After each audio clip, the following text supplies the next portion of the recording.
तुम्हारे दर्शन की बेला ये मौसम रास रचाने। ओशो ने एक जगह बोला कि एक बार मैं शरीर से चला जाता हूँ, उसके बाद तुम लोगों की जवाबदारी जिम्मेदारी बढ़ जाएगी, क्योंकि स्थितियों परिस्थितियों के लिए रिस्पांस देने के लिए मैं नहीं होऊंगा। आज जितनी सोशल साइट्स चल गई, इंटरनेट चल गई, हर हाथ में मोबाइल और हर हाथ में सोशल साइट्स, और जिसको जो मन में आ रहा है लिखे जा रहा है, शेयर किए जा रहा है, व्हाट्सएप चल गए हैं, तो 24 घंटे पता नहीं क्या चल रहा है। इसके अपने फ़ायदे तो हैं निश्चित रूप से, लेकिन इसकी कई सारी चुनौतियाँ भी हैं। अभी यश ओशो के संपादकीय में संजय ने इस बात को बहुत अच्छे से रेखांकित किया है कि किस तरीके से ओशो को, ओशो के नाम को, ओशो के वाक्यों को किस तरीके से लोग बात तोड़ मरोड़ के या पता नहीं क्या क्या करके उसके अर्थ के अनर्थ कर रहे हैं, और निश्चित रूप से ओशो का बेहद अपमान कर रहे हैं। वो संपादकीय जरूर पढ़ी जानी चाहिए यश ओशो की। उसमें काफ़ी सारे उदाहरण दे के बताया गया कि क्या क्या जलील काम ओशो के नाम से हो रहे हैं। और मज़ेदार ये है या दुखद बात ये है कि ये सब करने वाले अपने आप को ओशो को सन्यासी कहते हैं। गजब के सन्यासी हो भाई, जिसमें अपने सदगुरु के मुंह पे ऐसी काली पोते तुम्हें शर्म नहीं आती है। कल एक क्लिप वीडियो की आई जिसको मैंने देखी, ओशो एक जोक कहते हैं। अब जिस व्यक्ति ने वो क्लिप बनाई और बड़ी भूमिका लिखी उसने, क्योंकि वो एक बेहद गंदा अय्याश है।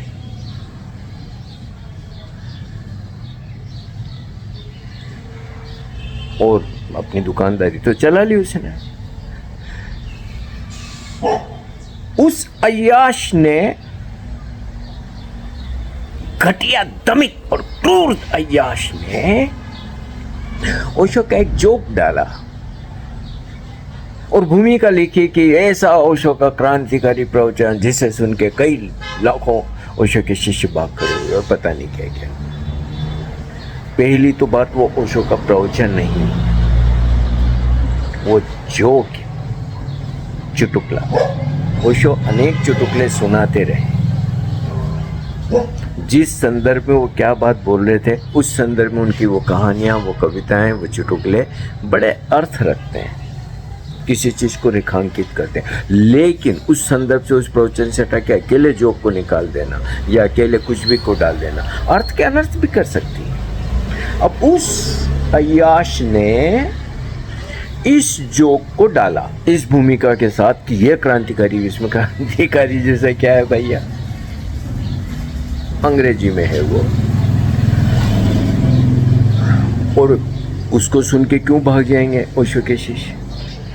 ये जो टटपूंजिया बातें कर रहा है ना, जब ये पैदा नहीं हुआ था या कभी पालने में रहा होगा टट्टी में पड़ा हुआ, तब ओशो 77 में ये सेम जोक बोल चुके थे। हमें कोई फर्क नहीं पड़ा, हंस लिए, कोई क्यों भागेगा यार। लेकिन ये बातें कह के, क्योंकि ये अपनी सब बातों में, अपने सब क्रांतियों में सिर्फ और सिर्फ सेक्स के खेल खेलता है, तो ये बताना चाहता है कि ओशो कैसे सेक्स की बात करते थे और कैसे कमज़ोर लोग भाग जाते थे। ये नहीं कि उसके पास अगर कोई लोग नहीं जाते हैं या उसके पास आने के बाद चले जाते हैं तो कमज़ोर लोग हैं। अरे काम विकृत व्यक्ति। अब वो चुटकुला उस तरीके से एक वो फक पे ओशो बोले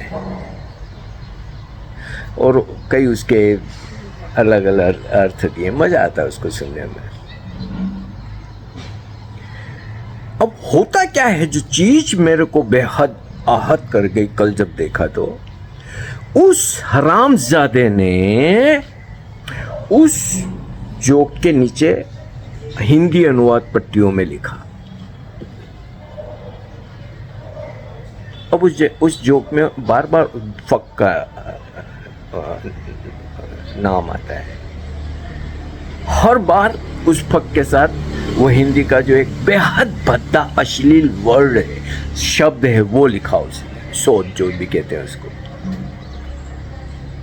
कि मेरी ने इसको सोच दिया बड़े वो देखते हुए इतना भद्दा और बुरा लगता है। और ये ओशो का प्रवचन है। अब इस घटिया आदमी को,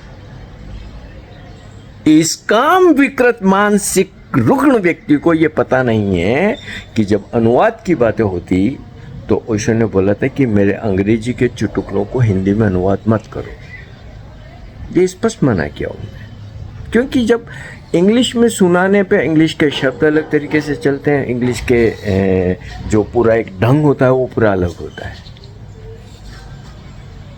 और फिर कई शब्द ऐसे हैं जो बड़े चलन में होते हैं अंग्रेजी में, तो वो इतना बुरे नहीं लगते। लेकिन अगर उनका हिंदी अनुवाद करोगे तो हिंदी अनुवाद हो सकता है कि बहुत गंदा हो जाए। और फिर हिंदी अनुवाद भी अगर कोई करे, मान लो, तो फक के लिए कई अच्छे शब्द भी है हिंदी में, संभोग। अब ये तो कतई बुरा नहीं लगे, लेकिन इस काम विकृत को संभोग में थोड़ी मजा आएगा, उसको चोदने में मजा आएगा, क्योंकि इसी ही रुग्णता उसकी खोपड़ी में भरी हुई है। इसलिए मैं बार बार कहता हूँ ऐसे कमीनों के पास मत जाओ, ये तुम्हारी जिंदगी बर्बाद करेंगे। और वो जिंदगी बर्बाद कर रहा है ये आदमी। कभी हैरानी हुई मुझे तो कल ये चुटकुला देख के यार, बार बार ऐसा शब्द आ रहा है। अब ईसा राम जाते को पता भी है ओशो ने जोक को हिंदी में अनुवाद करने से मना किया है, लेकिन इसको तो मजा आ गया है। और फिर ऐसा कि हजी ऐसा प्रवचन सुन के तो लाखों भाग गए, जैसे ये बड़ा बहादुर है, बड़ा साहसी है। अबे टटपुंजी, अगर मान लो तेरी उम्र भी होती तो तेरे में इतना दम नहीं था कि ओशो के साथ खड़ा हो पाता। इतना घटिया इंसान है। घटिया लोग ओशो के साथ में क्रांतिकारी लोग खड़े हुए, उच्च चेतनाएं खड़ी हुई तेरी जैसी। तो अब ये कोई मुझे बताए जिनको ये बात पता नहीं है कि ओशो ने चुटकुलों को अनुवाद करने से मना किया है। बिल्कुल मना किया, क्योंकि ऐसे अर्थ के अनर्थ तो हो सकते हैं, तो उसके लिए तो ना ही किए। लेकिन अब चला रहे सोसाइटी में मजा, ऐसे कोई काम भी करे, एक थोड़ी है, फौज है पूरी, सबको मजा आ रहा है, ढटे शेयर कर रहे हैं, व्हाट्सएप पे चल रहे हैं। क्योंकि जो सड़ांध है अंदर से वो बड़ी तृप्त होती है ऐसी चीज़ों से, क्योंकि काम विकृत तो हैं, काम जीने को तो मिला नहीं, न इतनी हिम्मत है कि काम को ठीक से जी पाए, किसी से मित्रता कर पाए, किसी को बिस्तर पे लेके जाए। आसान है क्या? तो फिर ये मानसिक विकृति इस तरीके से ये पोर्न साइट देखते हैं और ओशो को भी पोर्न साइट बना देते हैं। और ऐसा कोई एक चीज नहीं हो रही है, दिन की 50 चीजें देखने में आ रही है, 1000 चीजें देखने में आ रही है। फेसबुक पे, व्हाट्सएप पे, यूट्यूब पे ढेर भीड़ लगी हुई है। अब इन अर्थों में जब मैं देखता हूँ, और ओशो इंटरनेशनल फाउंडेशन वाले अगर कॉपीराइट के द्वारा इन चीज़ों को रोकते हैं, तो मुझे तो इसमें कोई बुराई नहीं लगती। हर चीज़ के अपने फ़ायदे और नुकसान होते, मैं स्वीकारता हूँ। लेकिन अगर मैं सोच पाता हूँ कि अगर ये कॉपीराइट के द्वारा इन कचरों को नहीं रोका जाता, तो कैसी न गंदगी या कैसी न टट्टी की बाढ़ आ गई होती।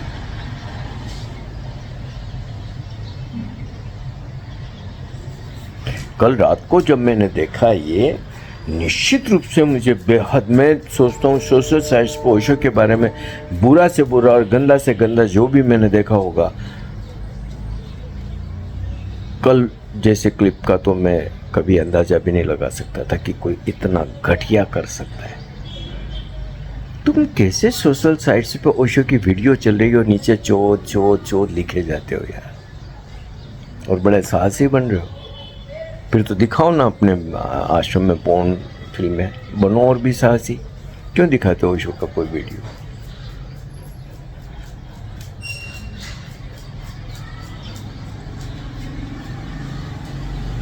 मैं निश्चित रूप से ओशो इंटरनेशनल फाउंडेशन के साथ खड़ा हो पाता हूँ, खड़ा होना पड़ता है, क्योंकि जब मुझे दो चीज़ों में से मैं जब देखता हूँ, तो मुझे देखता हूँ कि एक तरफ तो घटियापन की कोई हदें ही पार कर रहे हैं यार ये लोग। कोई तो पाखंडी बन रहा है, कोई टोपे पहन के जोकरे जैसा घूमता फिर रहा है इधर से उधर, कोई घंटियाँ बजा रहा है, कोई हवन कर रहा है, कोई कलश लेके कल कोई चल रहे हैं, फूल डाल रहे हैं एक दूसरे पर। क्या क्या कर रहे हो यार, ये तो बिल्कुल ही। ओशो ने कहा ना कि पश्चिम में संबुद्धों को मार दिया जाता है, भारत में मारने का ढंग अलग है। बड़े चतुर लोग हैं, पूज के मार डालते हैं, और ये पूजना शुरू कर दिया इन सब लोगों ने ओशो को। चारों तरफ धूम मची है पूज पूजा में।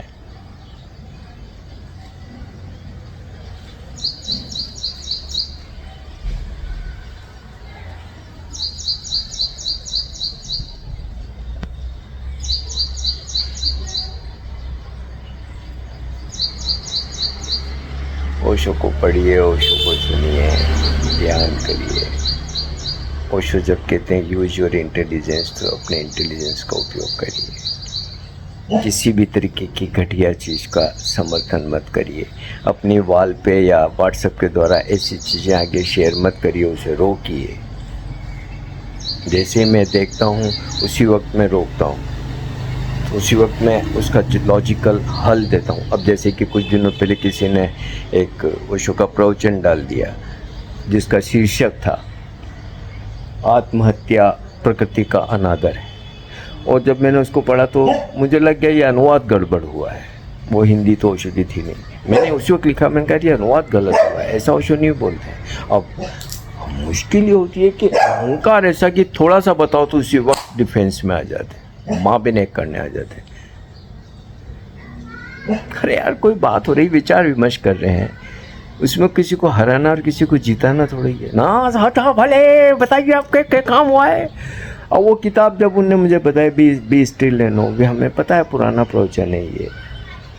मैंने वो प्रवचन, वो किताब देखी और उसमें से वो प्रश्न देखा। अब ओशो ने कहीं उस में ये नहीं बोला कि आत्महत्या प्रकृति का अनादर। ओशो ने बहुत अलग अर्थों में उसको समझाया।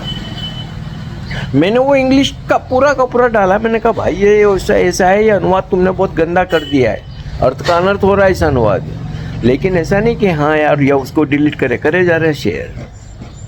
तो ऐसे जहरीली चीज़ों का आगे शेयर मत करिए, रोकिए उसे। जो कोई कर रहा है उसे हिदायत दीजिए, उसे सतर्क करिए।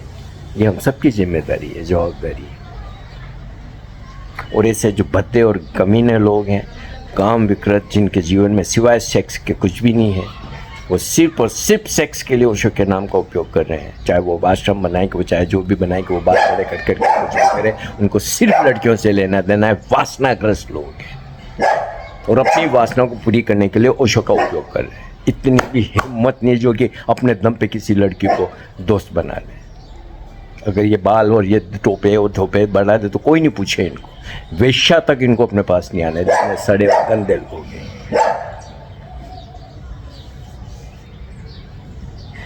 सतर्क रहिए, सावधान रहिए और किसी भी मूर्खता और बेवकूफ़ी को आगे मत बढ़ाइए। हमारे चैनल को सब्सक्राइब करिए, लाइक करिए। बोलता तो मैं रहूँगा जब तक जीऊँ।